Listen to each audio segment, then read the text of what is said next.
మన ఫ్యామిలీ అందరికీ హాయ్ అండి. ఇప్పుడు ఈ పచ్చి కొబ్బరితో మనము లడ్డూలు చేసుకుందాం రండి. చాలా సింపుల్గా అయిపోతుంది.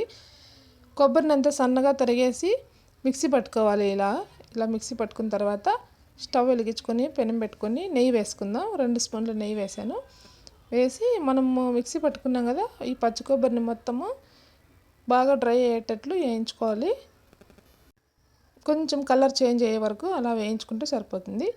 ఈ వేయించుకున్న పచ్చి కొబ్బరిని మొత్తము ప్లేట్లోకి తీసుకోవాలి. వేగిపోయిన తర్వాత చూడండి, ఇలా వేయించుకుంటే సరిపోతుంది. 2 కప్పుల పచ్చి కొబ్బరికి 1 కప్పు బెల్లం వేస్తున్నాను. చూడండి, కరెక్ట్గా సరిపోతుంది స్వీటు. అలాగే ఒక పావు కప్పు వాటర్ వేసాను. పావు కప్పు వాటర్ వేసి ఇలా కలుపుతూ రావాలి. పాకం ఏం అవసరం లేదు. అందులోనే కొద్దిగా యాలకుబుడ్డలు కూడా దంచి వేసాను. మీ దగ్గర పౌడర్ ఉంటే పౌడర్ వేసుకోవచ్చు. చూడండి, ఇలా బెల్లం వాటర్ అంతా కరిగిపోయింది కదా. ఇప్పుడు డస్ట్ ఏమన్నా ఉంటే వచ్చేస్తుంది కదా, వడపోసుకోవాలి. మరొక గిన్నెలోకి వడపోసుకొని మళ్ళీ పెనంలోకి వేస్తున్నాను. ఈ బెల్లం వాటర్ అంతా ఇలా పెనంలోకి వడపోసుకొని పెనంలోకి వేసాను. ఇలా వేసుకున్న తర్వాత మనం ముందుగా వేయించి పెట్టుకున్నాం కదా పచ్చి కొబ్బరిని కూడా ఇలా వేసి కలుపుతూ రావాలి. ఒక 10 నిమిషాల పాటు ఇలాగనే కలుపుతూ రావాలి. మంట మీడియంగా పెట్టుకొని కలుపుకుంటూ రావాలి.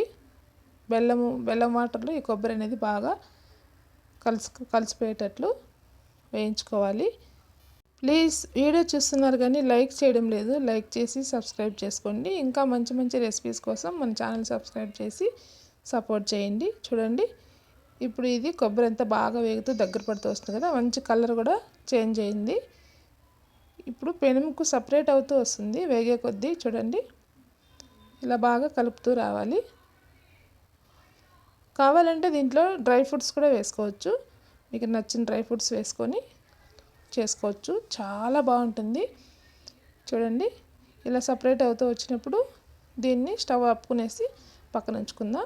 కొంచెం చల్లారిన తర్వాత ఉండలు చుట్టుకుంటే కొబ్బరి లడ్డూలు చాలా బాగుంటాయండి. చూడండి, పిల్లలకు చాలా సింపుల్గా చాలా ఈజీగా 10 నిమిషాలు చేసి పెట్టచ్చు. ఈ లడ్డూలు తినడానికి కూడా చాలా బాగుంటాయి.